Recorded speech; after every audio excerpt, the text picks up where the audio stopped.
Become a premium member on RealCatholicTV.com today. Not only will you learn about the one true faith, just think of all the new friends you'll make.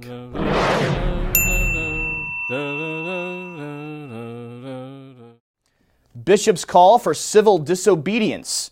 Marriage is on trial in California, and there are 2 new doctors on call for the Catholic faithful. All that and more coming up on today's Catholic News Roundup.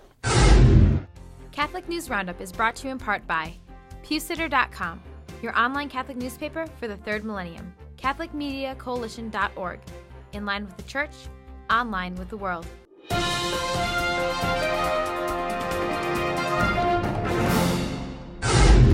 Hello and welcome to today's edition of Catholic News Roundup. I'm Matthew McAuliffe. Witness to the truth. Catholic bishops in America are saying no to the Obama administration's healthcare mandate and telling the faithful to hit the streets in protest.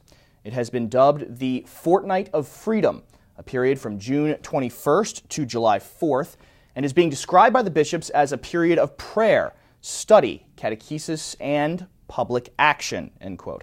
In a document intended for release in every church bulletin across the country, U.S. bishops make the case that, quote, some unjust laws impose such injustices on individuals and organizations that disobeying the laws may be justified, and every effort must be made to repeal them, end quote.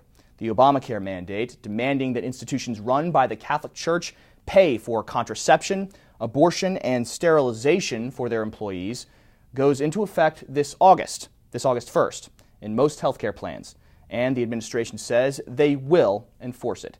If you'd like to read the document from the United States Conference of Catholic Bishops, just go to our resource page by clicking on the link right outside the screen. Catholics condemned by Socialist court.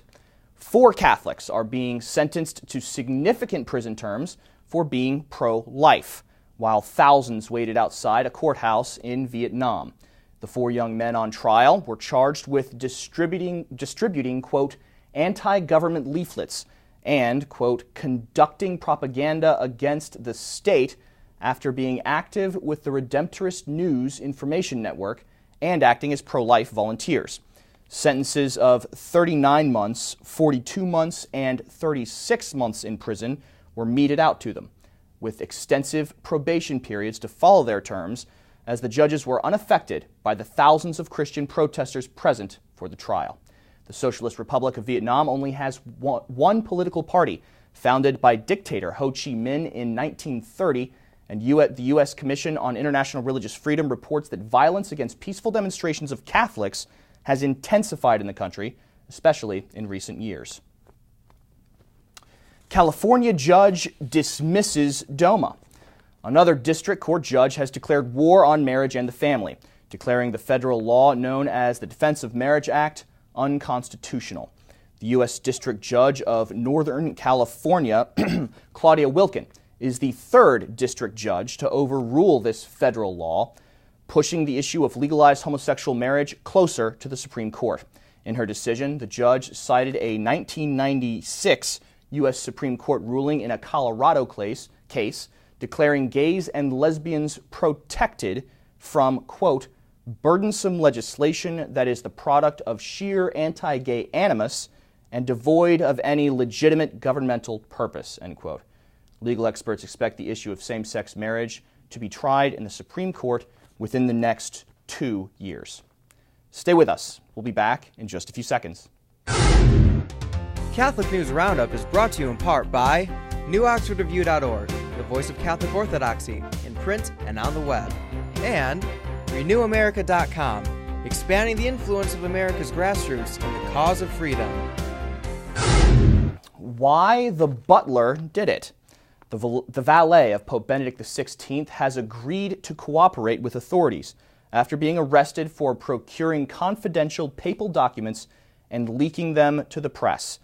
Paolo Gabriele, the Pope's personal butler and valet, is at the center of what's been dubbed the, quote, VatiLeaks scandal, causing not only embarrassment to the Holy Father, but involving the Vatican's Secretary of State, Cardinal Tarcisio Bertone.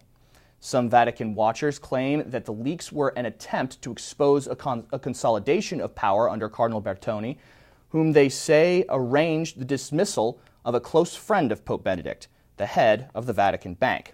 The Vatican scandal initially broke last January when an Italian journalist broadcast letters allegedly exposing the mishandling of contracts, costing the Holy See millions of euros and sources of unrest in the Curia. Gabriele is still in custody at the Vatican and has met with his lawyer, Carlo Fusco, who says his client is calm and willing to respond to all questions from authorities in order to ascertain the truth. 35 and counting. Pope Benedict XVI says he will name 2 new doctors of the Church later this year during an address to the newspaper Regina Coeli over this past weekend. The Supreme Pontiff says, commenting on the lives of St. John of Avila and St. Hildegard of Bingen, quote, "The grace of the Holy Spirit, in fact, projected them into that experience of penetrating understanding of divine revelation and intelligent dialogue with the world that constitutes the horizon of permanent life and action of the Church," end quote. He went on to say the 2 saints are of considerable importance and relevance to the new evangelization in our present day because of their examples of heroic virtue. I'm Matthew McAuliffe. Thanks for tuning in today. Be sure and tune in tomorrow for your daily dose of Catholic News Roundup right here on RealCatholicTV.com. Also be sure to check out The Vortex, where lies and falsehoods are trapped and exposed. Thanks for tuning in. Be sure to tell all your friends about us. And as always, God bless you.